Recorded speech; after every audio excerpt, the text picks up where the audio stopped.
de fiança no trabalho do Paulo Souza que a diretoria até agora não fez. Eu espero da diretoria do Flamengo... A diretoria fez, não fez? O Braço. Então, a gente vê diretoria, a gente vê Braço. Vai fazer uma avaliação no final da temporada. Mas ele não validou. Não, mas uma avaliação no final da temporada significa que vai dar tempo para o Paulo Souza trabalhar. Não deixa nas de palavras. ser uma confiança. A gente sabe como é que é, essa coisa de dirigente. Às vezes jogador, não, estamos junto com o treinador, o cara cai. Mas deu um certo caminho ali. Eu queria escutar essas palavras do Diego da boca do Landim, o presidente do clube. Está faltando o presidente, o manda-chuva, chegar a público e dizer: não vamos abrir nenhuma brecha.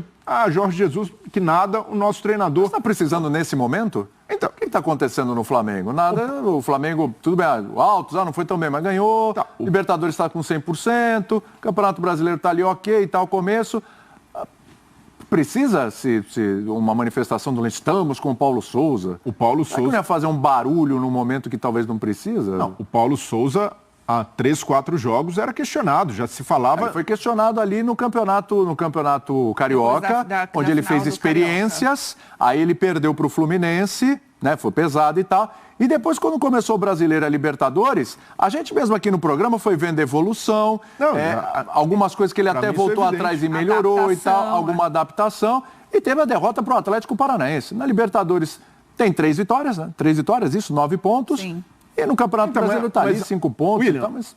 O Diego faz esse desabafo. Ali é quase um tom de desabafo, de mostrar o que é essa pressão. Tem esse tom. E é um grupo que está pressionado.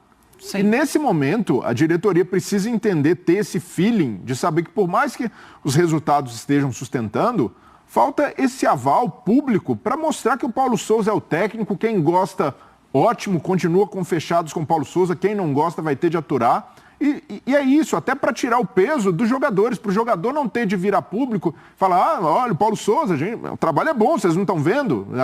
Mas ele foi perguntado, né? Ele não veio a público ele foi perguntado sobre o Paulo Souza. Perguntado, mas aí isso vem uma semana depois do Diego ter uma reação desmedida com um jornalista por entender... por discordar do trabalho. Dentro do CT, expondo o colega de trabalho, expondo o clube, expondo o trabalho da assessoria de imprensa. E eles falam quando eles querem. Então, ele não foi fazer esse desabafo à toa. E o Diego, ele fala sobre esse episódio também na entrevista e diz que ali foi algo que ele se sente injustiçado, ele discorda... E é natural, eu acho super válido, um jogador discordar do trabalho da imprensa, criticar o trabalho da imprensa, de um jornalista específico, o nosso trabalho, eu acho super plausível. O que não pode acontecer é da forma, como o Diego fez.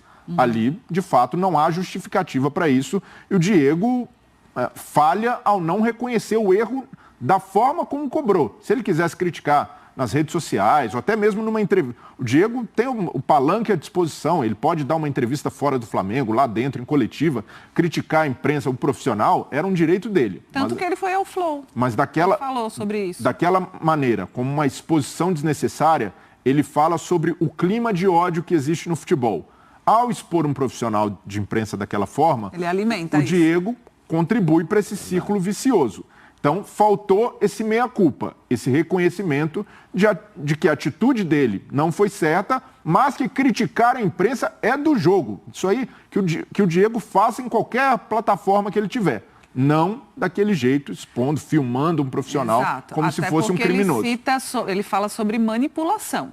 E ali ele estava manipulando a torcida contra um jornalista. Ele estava incentivando o ódio.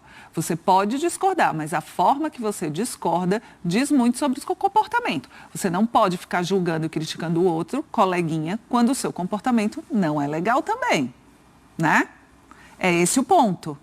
Eu concordo que muitas informações são fontes, às vezes a gente tem acesso desde a pandemia, né, muito mais restrito aos treinamentos, ao dia a dia dos clubes, às vezes informações não passam de suposições, não estou falando especificamente do Vene Casagrande, que é o jornalista em questão nesse embate com o Diego, mas sim, eles têm o direito de discordar, eles têm o direito de desmentir uma informação, um enfoque que foi dado, mas tem que ver a forma como é feito, né?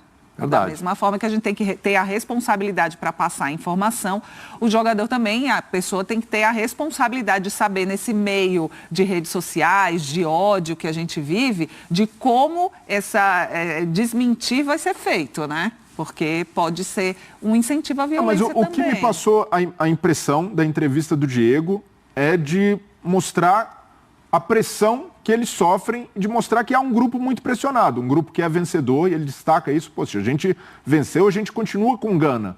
Mas há, de fato, uma cobrança maior.